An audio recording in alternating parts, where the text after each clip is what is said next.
राधे राधे, जय श्री कृष्णा। मैं सीमा सिंह आप सभी को सादर प्रणाम करती हूँ। जय हो पुरुषोत्तम भगवान की। एक बार आप भी मेरे साथ प्रेम से, भाव से भगवान पुरुषोत्तम के नाम का जयकारा लगाइए। आप भी मेरे साथ बोलिए, जय हो पुरुषोत्तम भगवान की जय। आइए अब हम पुरुषोत्तम मास का 16वां अध्याय सुनते हैं।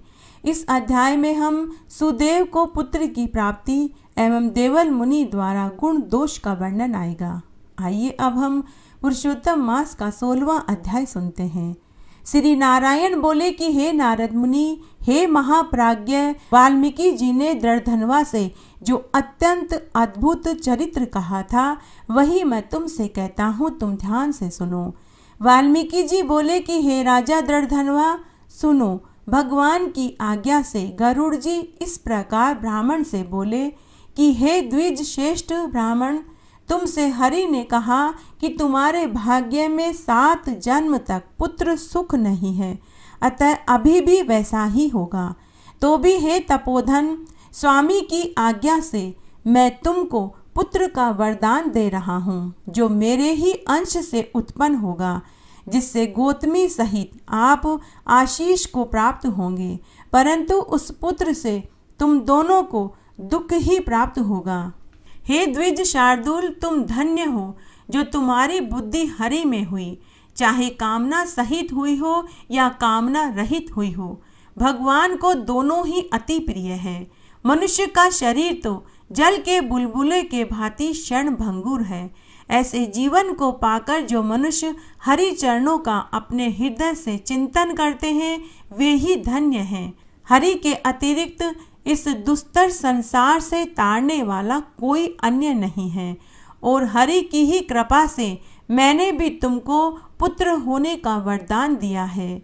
मन में हरि का ध्यान करके सुखपूर्वक विचरण करो और उदासीन भाव से संसार के सुखों को भोगो।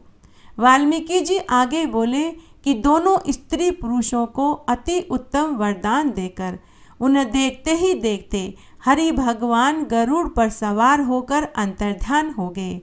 सुदेव ब्राह्मण भी अपनी स्त्री सहित इच्छित वरदान पाकर अपने घर जाकर गृहस्थ के उत्तम सुखों को भोगने लगा। उस समय बीतने पर गौतमी गर्भवती हो गई और 10वें महीने में उसका गर्भ पूरा हुआ। प्रसूति काल होने पर गौतमी के गर्भ से उत्तम पुत्र पैदा हुआ और सुदेव ब्राह्मण पुत्र पाकर बहुत खुश हुआ। श्रेष्ठ ब्राह्मणों को बुलाकर सुदेव ब्राह्मण ने जातकर्म संस्कार कराया तथा स्नान आदि कर ब्राह्मणों को बहुत सारा दान दिया। सुदेव ब्राह्मण ने अपने कुटुंब जनों तथा अन्य ब्राह्मणों से कहा कि मुझे यह पुत्र कृपालु गरुड़ जी ने दिया है।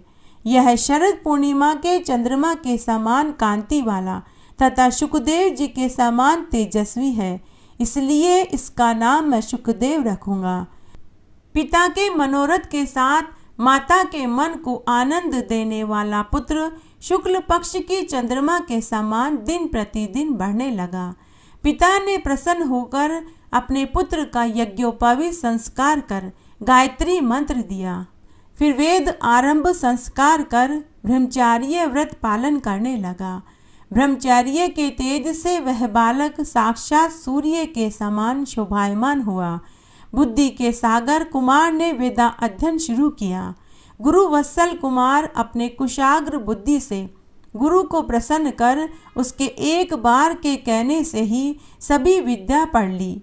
वाल्मीकि जी बोले कि एक दिन करोड़ों सूर्यों के समान कांति वाले देवल मुनि उनके घर आए। उन्हें आया देखकर सुदेव ब्राह्मण ने हर्ष से नमस्कार किया। विधि पूर्वक अर्घ्य पाद्य से मुनि का पूजन कर उन्हें ऊंचे आसन पर बैठाया। देव दर्शन भगवान देवल मुनि उस आसन पर बैठ गए और अपने चरणों में पड़े हुए सुकुमार को देखकर देवल मुनि सुदेव ब्राह्मण से बोले कि अरे सुदेव, तुम पर हरि भगवान प्रसन्न हुए, इससे तुम धन्य हो, जिससे तुमको दुर्लभ श्रेष्ठ सुंदर पुत्र मिला है। ऐसा नम्र, बुद्धिमान, बोलने में चतुर, वेदा अध्ययन करने वाला पुत्र कहीं भी न देखा है न सुना है। हे वत्स, यहाँ आओ। फिर देवल मुनि ने सुदेव ब्राह्मण के पुत्र को अपने पास बुलाया और कहा, पुत्र बताओ, तुम्हारे हाथ में ये क्या कौतुक देख रहा हूँ। सुंदर छत्र, 2 चंवर यवरेखा के समान कमल चिन्ह, घुटनों तक हाथी के सूंड के समान दोनों हाथ, कानों तक फैले हुए दोनों विशाल नेत्र, गोल शरीर, पेट पर त्रिवली की रेखा शोभित ऐसे पुत्र को देखकर देवल मुनि आश्चर्यचकित हो गए और उत्कंठित ब्राह्मण से बोले, अरे सुदेव ब्राह्मण, तेरा यह पुत्र तो गुणों का सागर है। गले की हंसली मांस में छिपी हुई है, शंख के समान कंठ है, चिकने घुंघराले काले बाल हैं, चौड़ी छाती है, मोटी गर्दन है, दोनों कान एक जैसे हैं, बैल के समान कंधे हैं। सब सुलक्षणों से संपन्न तुम्हारा यह पुत्र बड़ा ही सौभाग्यशाली है। फिर थोड़ी देर के बाद लंबी सांस लेकर सिर हिलाते हुए देवल मुनि फिर बोले, परंतु हे ब्राह्मण, तुम्हारे इस पुत्र में एक महान दोष है जिससे इसके सारे लक्षण व्यर्थ हो गए, क्योंकि आयुहीन कुमार के लक्षण कहने से क्या लाभ है। हे सुदेव, तुम्हारा यह पुत्र 12 वर्ष की उम्र में जल में डूबकर मर जाएगा, परंतु तुम इसका मन में ज़्यादा सोच मत करना, क्योंकि होने वाला तो होकर ही रहेगा, इसमें कोई संदेह नहीं है। इसका कोई इलाज भी नहीं है, जैसे मरने वाले को औषधि देना व्यर्थ है। वाल्मीकि मुनि बोले कि देवल मुनि ऐसा कहकर ब्रह्मलोक को चले गए। इधर सुदेव ब्राह्मण अपनी पत्नी सहित पृथ्वी पर प्रछाड़ खाकर गिर पड़े। देवल मुनि के वचन स्मरण करते हुए वे दोनों बहुत दिनों तक दुखी रहे।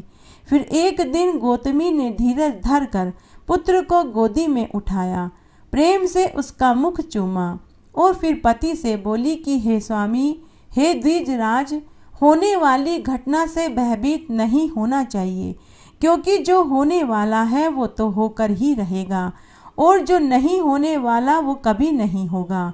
राजा नल, रामचंद्र जी, पांडुपुत्र युधिष्ठिर ने क्या दुख नहीं उठाए। राजा बलि को भी तो बंधनों में बांधा गया था, यादवों का भी तो नाश हुआ था, हिरण्याक्ष भी तो मारा गया था, भयंकर वत्रासुर भी नष्ट हुआ था, सहस्त्र अर्जुन, कार्तवीर्य और रावण के भी तो सिर काटे गए थे। हे स्वामी, रघुनाथ जी को भी तो जानकी के विरह का दुख भोगना पड़ा था। हे मुनिवर, राजा परीक्षित भी ब्राह्मण के शाप से मृत्यु को प्राप्त हुए थे। ऐसे ही और अनेक उदाहरण हैं। इसलिए जो होने वाला है वो तो होकर ही रहेगा। अतः हे नाथ, आप उठिए। इसलिए आप शरणागत होकर जीवों की रक्षा करने वाले, निर्वाण पद को देने वाले सनातन हरि को भजो। वाल्मीकि जी आगे बोले कि इस प्रकार सुदेव ब्राह्मण अपनी स्त्री के सुंदर मीठे वचनों को सुनकर सतोगुण को प्राप्त हो गया और हमेशा हृदय में हरि के चरण कमलों का ध्यान कर पुत्र से उत्पन्न हुए दुखों से छूट गया। एक बार की बात है, नारद मुनि और पर्वत मुनि पृथ्वी पर भ्रमण करने के लिए स्वर्ग लोक से पृथ्वी पर उतरे। तीर्थों को देखते हुए वे दोनों धरातल पर घूमने लगे।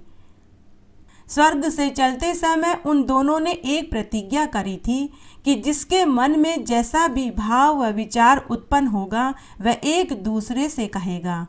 वह मनोभाव चाहे पवित्र हो या अपवित्र हो, किंतु एक दूसरे से छिपाएगा नहीं। चाहे ये विचार स्त्री से संबंध रखता हो, धन से संबंध रखता हो, भोजन से संबंध रखता हो, जैसी भी इच्छा जिसके मन में आएगी वह एक दूसरे से कहेगा। इस प्रकार की प्रतिज्ञा करके नारद मुनि और पर्वत मुनि भूमंडल पर स्वर्ग से उतरे। उस समय ग्रीष्म ऋतु समाप्त होकर वर्षा ऋतु का आगमन हुआ था। नारद मुनि और पर्वत मुनि भ्रमण करते हुए राजा संजय की नगरी में पहुँचे। राजा संजय बड़े ही सज्जन पुरुष थे। उन्होंने भक्ति पूर्वक नारद मुनि और पर्वत मुनि का आदर सत्कार किया। उस समय चौमासा लग गया था। वर्षा ऋतु के 4 महीने मार्ग में बड़े ही कष्टप्रद होते हैं। तब नारद मुनि और पर्वत मुनि ने यह निश्चय किया कि ये 4 महीने का समय राजा संजय के महल में ही गुजारेंगे। राजा संजय ने उनका खूब आदर सत्कार किया।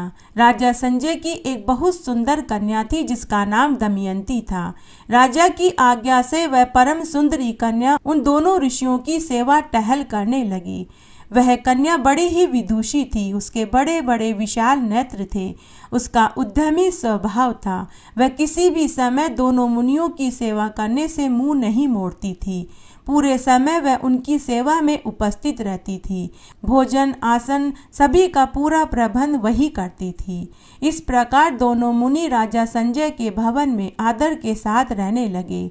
वेद का स्वाध्याय करना उनका स्वाभाविक गुण था। नारद मुनि और पर्वत मुनि वेद व्रत में संलग्न रहने लगे। नारद मुनि वीणा हाथ में लेकर स्वर से साम वेद गाया करते थे। कान को सुख पहुंचाने वाली उस गान में मधुरता भरी हुई थी। तब राजा की कन्या दमयंती नारद मुनि के साम गान को सुनकर उनके ऊपर आसक्त हो गई। उस परम विदुषी के मन में नारद मुनि के प्रति प्रेम की भावना उत्पन्न हो गई और वह प्रेम बढ़ता चला गया। ऐसी स्थिति में प्रेम करने वाली उस सुंदरी के प्रति नारद मुनि का मन भी चलायमान हो गया। अब नारद मुनि भी राजकुमारी के साथ नैनों से अपना प्रेम दर्शाने लगे। राजकुमारी नारद मुनि और पर्वत मुनि के लिए जो भी सेवा कार्य या वस्तु उपस्थित करती उसमें वह भेदभाव करने लगी। राजकुमारी नारद मुनि के साथ जिस तरह से पेश आती वैसे वह पर्वत मुनि के साथ पेश नहीं आती थी। राजकुमारी दमयंती के ऐसे प्रेम को देखकर पर्वत मुनि के मन में विचार आया कि ये क्या हो रहा है। उनके आश्चर्य की सीमा नहीं रही। उन्होंने एक दिन एकांत में नारद मुनि से पूछा कि हे नारद मुनि, स्पष्ट रूप से बताना, राजकुमारी तुम्हारे प्रति जैसा अधिक अनुराग रखती है वैसा वह मेरे साथ नहीं रखती। यह भेद मेरे मन में कुछ दिनों से आ रहा है। क्या तुम्हें भी यह पता है? मुझे लगता है राजकुमारी तुम्हें पति बनाने की इच्छुक है। उसके लक्षणों से तो मुझे यही समझ में आ रहा है। तुम्हारा क्या अभिप्राय है? क्योंकि तुम्हारी आंखों और मुख के भाव को जब मैं देखता हूँ तो वह मुझे राजकुमारी की तरफ प्रेम भाव जैसा ही दिखाई देता है। सच सच बताना, स्वर्ग से चलते समय हमने जो प्रतिज्ञा करी थी तुमने उसे याद नहीं रखा। तब नारद मुनि ने पर्वत मुनि से कहा कि हे पर्वत मुनि, वह विशाल नेत्रों वाली राजकुमारी मुझे पति बनाना चाहती है, यह सत्य है और उसके प्रति मेरी भी यही भावना हो गई है। नारद मुनि के इस वचन को सुनकर पर्वत मुनि क्रोध में भर गए। उन्होंने उसी समय नारद मुनि से कहा कि हे नारद, तुम्हें धिक्कार है, क्योंकि पहले प्रतिज्ञा करके तुमने मुझे बड़े भारी धोखे में डाला। तुम मित्र होकर शत्रु बन गए। मैं तुम्हें शाप देता हूँ कि तुम अभी बंदर के मुख वाले बन जाओ। पर्वत मुनि महात्मा पुरुष थे। जब रोष में भरकर उन्होंने शाप दिया तो उसी क्षण नारद मुनि के मुख की आकृति बंदर की हो गई। पर्वत मुनि नारद मुनि के बहन के लड़के थे, परंतु क्रोध में आकर उन्होंने नारद मुनि को शाप दे दिया। तो नारद मुनि भी कहाँ चुप बैठने वाले थे, तो उन्होंने भी पर्वत मुनि को शाप दे दिया कि आज से तुम भी स्वर्ग के अधिकारी नहीं रहोगे। हे पर्वत, तुम्हारी बुद्धि बड़ी ही खोटी है। इतने छोटे से अपराध के लिए तुमने मुझे इतना भारी शाप दे दिया। अतः अब तुम भी मृत्यु लोक की ही हवा खाते रहोगे। पर्वत मुनि उसी समय राजा संजय के महल को छोड़कर अन्यत्र निकल गए। नारद मुनि का मुख उस समय बंदर का हो गया। माया की गति बड़ी ही विचित्र है। कुपित होकर पर्वत मुनि के चले जाने के बाद नारद मुनि भी बड़े दुखी हुए। पर्वत मुनि के चले जाने के बाद नारद मुनि वहीं राजा संजय के महल में ही ठहरे रहे। वानर के समान मुख हो जाने के बाद नारद मुनि भी दुखी रहने लगे। उनकी दुख की कोई सीमा नहीं थी। जब राजकुमारी ने नारद मुनि को बंदर के मुख में देखा तो उसे भी महान दुख हुआ। परंतु प्रेम तो अंधा होता है, इसलिए राजकुमारी उसी तरह नारद मुनि की सेवा टहल करती रही। अब राजकुमारी के शरीर में जवानी के चिन्ह दिखाई देने लगे। तब राजा संजय ने उसके विवाह के लिए एक मंत्री से कहा कि हे मंत्रीगणों, अब मेरी कन्या विवाह योग्य हो गई है, आप कोई सुयोग्य वर तलाश करिए जो सब प्रकार से सुंदर, उदार, गुणी और शूरवीर और कुलीन हो। ऐसा वर मिलते ही मैं अपनी राजकुमारी का शीघ्र अतिशीघ्र विवाह कर दूंगा। तब मंत्री ने राजा से कहा कि हे महाराज, आपकी पुत्री के अनुकूल बहुत से सुयोग्य राजकुमार भूमंडल पर विद्यमान हैं जो आपकी राजकुमारी को पसंद करेंगे। जब राजकुमारी को पता चला कि उसके माता पिता उसके विवाह के लिए राजकुमार तलाश कर रहे हैं, तो उस राजकुमारी ने अपनी धाई माँ के द्वारा यह संदेश भिजवाया कि आप मेरे माता पिता से जाकर के कहो कि मैं नारद मुनि को विवाह के लिए वरण कर चुकी हूँ। अगर मैं विवाह करूँगी तो नारद मुनि से ही करूँगी, अन्य किसी से भी नहीं करूँगी। धाई माँ ने जाकर राजकुमारी की बात राजा रानी से कही। तब राजा ने अपनी रानी से कहा कि हे रानी, बंदर जैसे मुख वाले नारद मुनि को हमारी बेटी ने पति रूप में वरण किया है। उसकी ये मूर्खतापूर्ण दुष्चेष्टा है। भला बंदर के समान मुख वाले उस मुनि को मैं अपनी कन्या कैसे सौंप दूं? कहाँ भीख मांगने वाला वह कुरूप मुनि और कहाँ मेरी सुंदर अप्सरा जैसी राजकुमारी। ऐसा बेमेल जोड़ा न तो मैंने कभी देखा न सुना। हे प्रिय, तुम अपनी कन्या को समझाओ, वह तुम्हारे समझाने पर जरूर मान जाएगी। पति की बात सुनकर रानी कैकेयी ने राजकुमारी दमयंती से कहा कि हे बेटी, कहाँ तो तुम जैसी रूपवती कन्या और कहाँ वह बंदर के मुख वाला निर्धन नारद मुनि। तुम्हारा शरीर लता के समान सुकोमल है और वह मुनि की देह सदा राख में लिपटी रहती है। फिर तुम चतुर होते हुए उस भिक्षुक के साथ कैसे अपना पूरा जीवन बिताओगी? इस बंदर जैसे मुख के साथ तुम कैसे अपना जीवन बिता पाओगी? इस निंदनीय पुरुष के प्रति तुम्हारी प्रीति कैसे जाग गई? तुम्हारा वर तो कोई सुंदर राजकुमार होना चाहिए। बेटी, तुम हट मत करो। धाई के मुख से जब हमने बात सुनी तो तेरे पिता को भी बहुत दुख हुआ। ऐसे घृणित मुख वाले के साथ तो कोई बातचीत करना भी नहीं चाहेगा और तुम अपना पूरा जीवन उसके साथ बिताना चाहती हो। परंतु उस राजकुमारी ने अपनी पक्की धारणा बना ली थी, तो उसने अपनी माता से कहा कि हे माते, जब ये मुनि रसमार्ग से बिल्कुल अनभिज्ञ हैं और सांसारिक विषय वासना को इन्हें कुछ भी ज्ञान नहीं है, तब इन्हें सुंदर मुख, धन और राज्य से क्या प्रयोजन। हे माते, वन में रहने वाली इन हरिणियों को भी धन्यवाद है जो वीणा का मधुर स्वर सुनकर प्राण तक देने को आतुर हो जाती है। जो मूर्ख मानव इस स्वर से प्रेम नहीं करता, वे जगत में रहने के लायक नहीं है।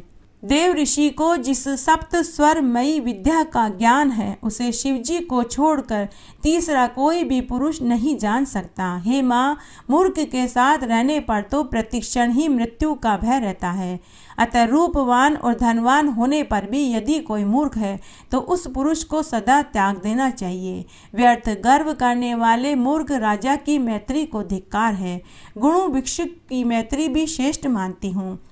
स्वर के ज्ञान में परम प्रवीण पुरुष कैलाश तक पहुँचाने वाली गंगा और सरस्वती की तुलना कर सकता है। जो स्वर के प्रमाण को जानता है, उसे मनुष्य होते हुए भी देवता समझना चाहिए। क्या मुनिवर नारद के इन अपार अप्रतिम गुणों को पिताजी नहीं जानते? त्रिलोकी में नारद के समान सामवेद का दिव्य गान करने वाला दूसरा और कोई नहीं है। अतः मैंने अच्छी तरह जानबूझकर ही देव ऋषि का वर्ण किया है। सुप्रसिद्ध गुणी इन मुनि के मुख की आकृति पहले बंदर जैसी नहीं थी। शाप के कारण इनका मुंह ऐसा हुआ है, अतः मैं कैसे दूसरा विचार कर सकती हूँ। किन्नर घोड़े जैसे मुख वाले होने पर भी किसको प्रिय नहीं होते, उनसे सभी प्रेम करते हैं। सामवेद के वे बड़े अच्छे जानकार हैं। किसी के सुंदर मुख से क्या प्रयोजन। तुम पिताजी से कह दो कि मैं निश्चित रूप से मुनि से ही विवाह करूंगी। अगर आप मेरा विवाह देव ऋषि से नहीं करेंगे तो मैं आजीवन कुंवारी रहूंगी। पुत्री की बात सुनकर रानी ने राजा को अपनी बेटी का निर्णय सुनाया। और कहा कि मेरी पुत्री दमयंती नारद मुनि से पूर्ण अनुराग करती है। आप किसी शुभ मुहूर्त में नारद मुनि के साथ दमयंती का विवाह करा दीजिए। इस प्रकार रानी कैकेयी के प्रेरणा करने पर राजा संजय ने विधिवत विवाह कर दिया। इस तरह विवाह होने के बाद नारद मुनि वहीं रहने लगे। बंदर का मुख होने के कारण वे हमेशा चिंतित और दुखी रहते थे, परंतु राजकुमारी देव ऋषि नारद की सेवा करके उन्हें संतुष्ट रखने का पूरा प्रयत्न करती थी। इस तरह अनेक समय बीत गया। तब एक दिन पर्वत मुनि उसी स्थान पर आए। अनेक तीर्थों में भ्रमण करते हुए वे नारद मुनि के पास आए। जब वे नारद मुनि के पास आए तो उनका नारद मुनि ने और दमयंती ने विधिवत पूजा करी। एक दिन जब वे आसन पर बैठे हुए थे तो उन्होंने नारद मुनि और दमयंती को दुखी देखा। बंदर का मुख होने के कारण नारद मुनि हमेशा दुखी रहते थे। यह देखकर पर्वत मुनि का हृदय दया से भर गया। उन्होंने नारद मुनि से कहा कि हे नारद मुनि, मैंने क्रोध में आकर तुम्हें शाप दे दिया, किंतु तुम सुनो, मैं अब अपना शाप वापस लेता हूँ। अब तुम पुनः सुंदर मुख वाले हो जाओ, क्योंकि इस समय राजकुमारी को देखकर मेरा मन करुणा से भर गया है। मुनि पर्वत ने जब अपना शाप वापस ले लिया तो नारद मुनि ने भी उसी क्षण अपना शाप वापस ले लिया। पर्वत मुनि के शाप वापस लेते ही नारद मुनि का मुख पहले जैसे सुंदर हो गया। अब राजकुमारी के हर्ष की सीमा नहीं रही। उसने उसी क्षण एक दासी को अपने माता पिता के पास भेजकर संदेश भिजवाया कि आपके जवाई का मुख पहले की तरह सुंदर हो गया है। पर्वत मुनि की आज्ञा के अनुसार इनके शाप से उद्धार हो गया है। पुत्री की बात सुनकर राजा रानी उनसे मिलने आए। जब राजा रानी ने अपने जवाई का सुंदर मुख देखा तो उनकी खुशी की सीमा नहीं रही। राजा रानी ने नारद मुनि और अपनी बेटी को बहुत सा धन दिया और पर्वत मुनि का खूब आदर सत्कार किया। मार्कंडेय मुनि महर्षि मुरकुंडी के पुत्र थे। ये भृंगु कुल में पैदा हुए थे। यज्ञोपवीत संस्कार हो जाने पर ब्रह्मचार्य को धारण करके वेदा अध्ययन करने लगे और वेद पारंगत होकर तप और स्वाध्याय में लग गए। ये ब्रह्मचारी वेश में रहते थे। अग्नि, सूर्य, गुरु, ब्राह्मण और आत्मा में श्री हरि का पूजन करते थे। वे प्रातःकाल और सायंकाल भिक्षा मांगकर लाते और गुरु को अर्पण करते। गुरु की आज्ञा मिलने पर मौन होकर एक समय भोजन करते। अगर गुरु की आज्ञा नहीं मिलती तो वे निराहार ही रहते। इस प्रकार मार्कंडेय मुनि ने 10 करोड़ वर्ष तक श्री हरि की आराधना करके दुर्जय काल को भी जीत लिया। उनके इस प्रकार मृत्यु को जीत लेने पर ब्रह्मा, शिव, भृंगु, दक्ष और नारद मुनि को बड़ा आश्चर्य हुआ। इस प्रकार नैष्ठिक ब्रह्मचार्य व्रत धारण कर इंद्रिय जय के द्वारा अंतःकरण को राग आदि दोष से रहित भगवान अदोषज का ध्यान करते हुए मुनि को 6 मनवंतर का काल बीत गया। वे वसवत नामक 7वें मनवंतर में एक मनवंतर के पुरंदर नामक इंद्र ने इस भय से कि कहीं मेरे पद को छीन न ले, इनके तप में विघ्न डालने का निश्चय किया। उन्होंने इन्हें तप से डिगाने के लिए गंधर्व, अप्सरा, कामदेव, बसंत ऋतु, मलयानिल और लोभ और मद को भेजा। ये लोग हिमालय के उत्तर की ओर पुष्प भद्रा नदी के तट पर मुनि मार्कंडेय के आश्रम में पहुँचे। सब लोगों ने मिलकर मुनि के ध्यान को भंग करने की चेष्टा करी, परंतु इन सभी के प्रयत्न निष्फल हो गए। ये सब उन तेजस्वी मुनि के तेज से जलने लगे। जिस प्रकार किसी विषधर सर्प को छोड़कर बालक भय से पीछे हट जाता है, ठीक उसी तरह इंद्रदूत निराश होकर वापस लौट गए। इंद्र उन सब को हताश देखकर उनसे उन ब्रह्म ऋषि का प्रभाव सुनकर बड़े विस्मित हुए। ऋषि के तप से प्रसन्न होकर भगवान श्री हरि उन पर अनुग्रह करने के लिए निमित्त नर नारायण के रूप में उसके सामने प्रकट हो गए। नर नारायण को देखते ही मुनि उनके चरणों में लौटने लगे और स्तुति करने लगे। भगवान नारायण बोले कि हे ऋषि श्रेष्ठ, तुम्हारी निर्दोष भक्ति से मैं प्रसन्न हुआ, अतः तुम अपने इच्छित वर मांगो। तब मार्कंडेय ऋषि बोले कि हे ईश्वर, आपने मुझे दर्शन देकर कृतार्थ कर दिया, इससे बढ़कर मैं और कौन सा वर मांगूं। तथापि मेरी इच्छा है कि जिस आपकी माया से यह सत वस्तु भेद युक्त प्रतीत होती है, उस माया को मैं देखना चाहता हूँ। नर नारायण ने तथास्तु कहकर बद्री का आश्रम को चले गए। इधर मार्कंडेय ऋषि यह सोचते हुए कि उस माया का दर्शन मुझे कब होगा, अपने आश्रम में ही रहकर अग्नि, सूर्य, चंद्रमा, जल, भूमि, वायु, आकाश और आत्मा में तथा अन्यत्र सब जगह सर्वव्यापी श्रीहरि का ध्यान करते हुए उनका पूजन करने लगे। तब एक बार की बात है, सायकाल का समय था। मार्कंडेय मुनि तट पर संध्या उपासना कर रहे थे। इतने में क्या देखते हैं कि अकस्मात वायु जोर जोर से चलने लगी। उस प्रचंड वायु के साथ ही आकाश में भयानक मेघ घुमड़ आए, उनमें बिजली चमकने लगी, कड़कड़ाहट का शब्द होने लगा। देखते ही देखते मूसलाधार बारिश होने लगी।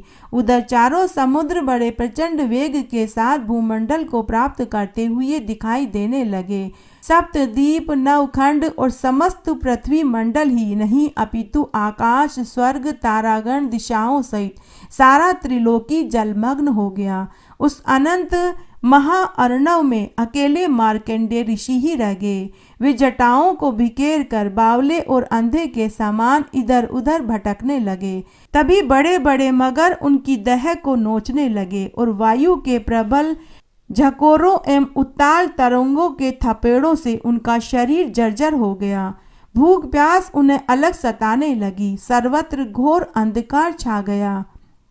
अब उन्हें कुछ सूझ ही नहीं रहा था। उन्हें कभी शोक होता तो कभी मोह होता, कभी सुख की अनुभूति होती तो कभी मृत्यु के समान कष्ट होता। इस प्रकार विष्णु की माया से मोहित मार्कंडेय मुनि उस समुद्र में भ्रमण करते एक शंख वर्ष बीत गया। इस बीच में उस महान जल राशि के बीच कोने में पृथ्वी का कुछ भाग दिखाई देने लगा। उस पर फल और पत्ते थे, बरगद का पेड़ था। साथ ही उसके ईशान कोण की शाखा में एक पर्ण कुटी बनी हुई थी। एक तेजस्वी बालक दिख पड़ा। अनेक प्रकार से सभी दिशाएं अलौकिक हो गई। उसका मरकत मणि के सदृश श्याम वर्ण शोभायमान मुखमंडल, शंख के समान बल पड़ी हुई ग्रीवा, विशाल वक्ष स्थल, सुंदर नासिका, धनुष के समान भुएं मन को मोह रही थी। उनके दोनों कानों में दाड़िम के फूल खोसे हुए थे। वह अपने सुंदर हाथों से अपना चरण पकड़कर उसका अंगूठा चूस रहे थे।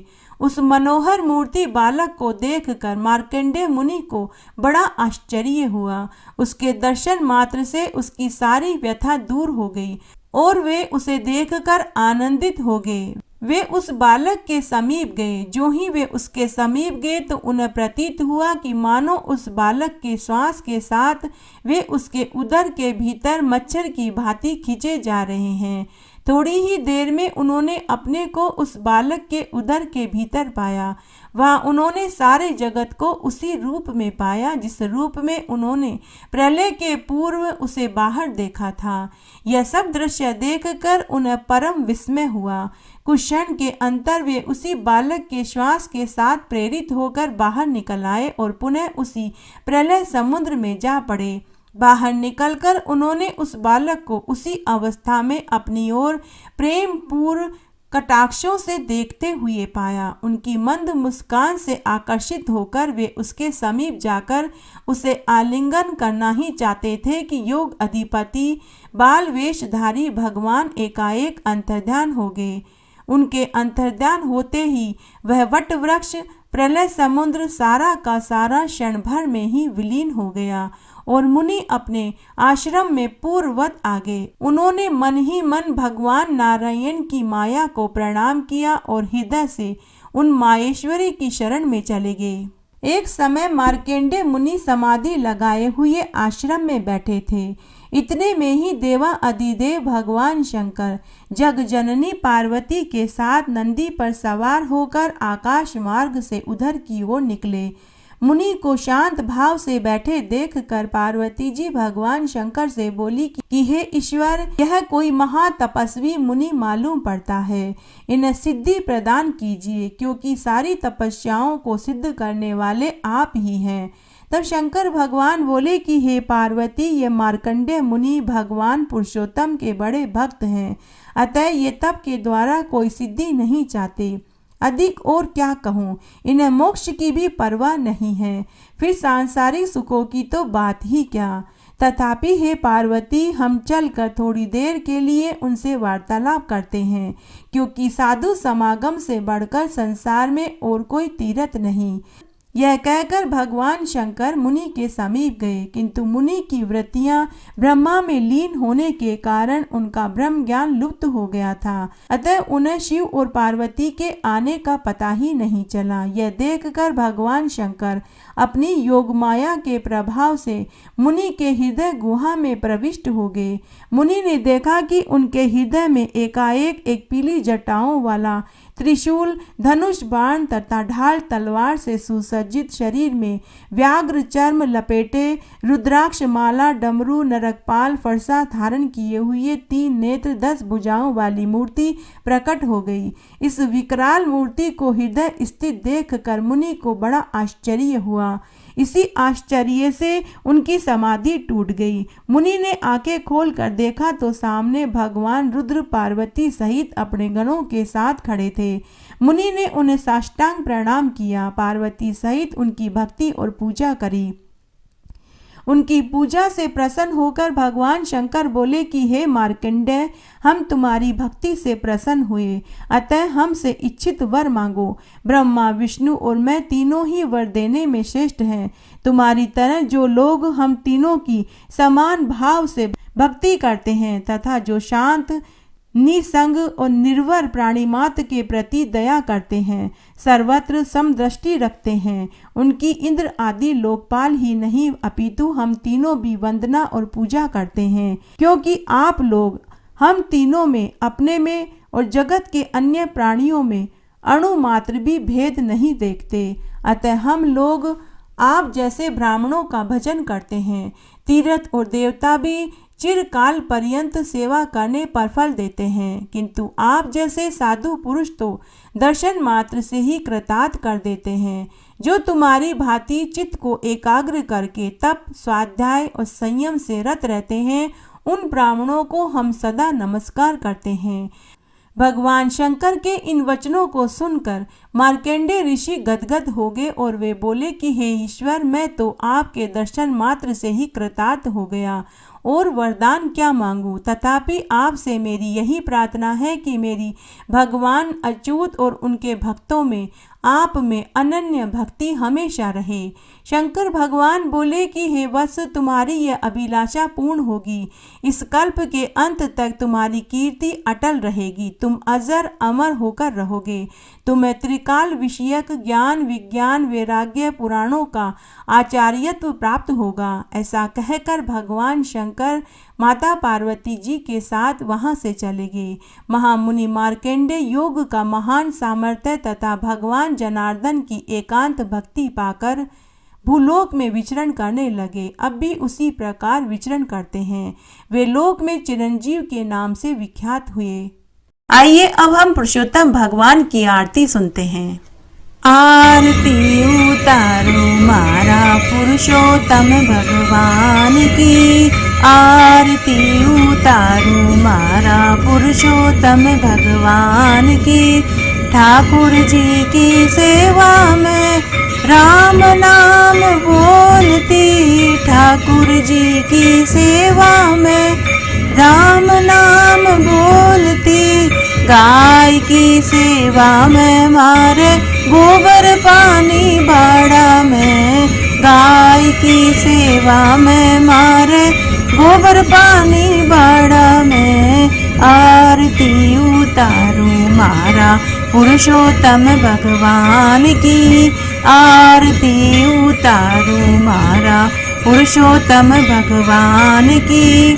ठाकुर जी की सेवा में गंगा जल जारी में, ठाकुर जी की सेवा में गंगा जल झारी में गाय की सेवा में मारे दूध भरा चचरी में। गाय की सेवा में मारे दूध भरा चचरी में। आरती उतारूं मारा पुरुषोत्तम भगवान की। आरती उतारूं मारा पुरुषोत्तम भगवान की। ठाकुर जी की सेवा में तिलक धरा चमचा में। ठाकुर जी की सेवा में तिलक धरा चमचा में। गाय की सेवा में मारे घी धरो घड़ला में। गाय की सेवा में मारे घी धरो घड़ला में। आरती उतारूं मारा पुरुषोत्तम भगवान की। आरती उतारूं मारा पुरुषोत्तम भगवान की। ठाकुर जी की सेवा में माखन मिश्री दोना में। ठाकुर जी की सेवा में माखन मिश्री दोना में। गाय की सेवा में मारे छाछ राबड़ी थाली में। गाय की सेवा में मारे छाछ राबड़ी थाली में। आरती उतारूं मारा पुरुषोत्तम भगवान की। आरती उतारूं मारा पुरुषोत्तम भगवान की। ठाकुर जी की सेवा में नितूट मंदिर जावती। ठाकुर जी की सेवा में नितूट मंदिर जावती। गाय की सेवा में मारे नित बुआरा लगावती। गाय की सेवा में मारे नित बुआरा लगावती। आरती उतारूं मारा पुरुषोत्तम भगवान की।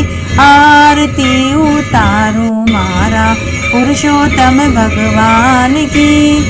ठाकुर जी की सेवा में सखियाँ खड़ी छे मंदिर में। ठाकुर जी की सेवा में सखियाँ खड़ी छे मंदिर में।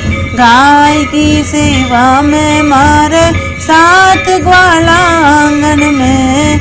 गाय की सेवा में मारे 7 ग्वाला आंगन में। आरती उतारूं मारा पुरुषोत्तम भगवान की। आरती उतारूं मारा पुरुषोत्तम भगवान की। ठाकुर जी की सेवा में तुलसी माला फेरती। ठाकुर जी की सेवा में तुलसी माला फेरती। गाय की सेवा में मारे गले कुमारी सोना की।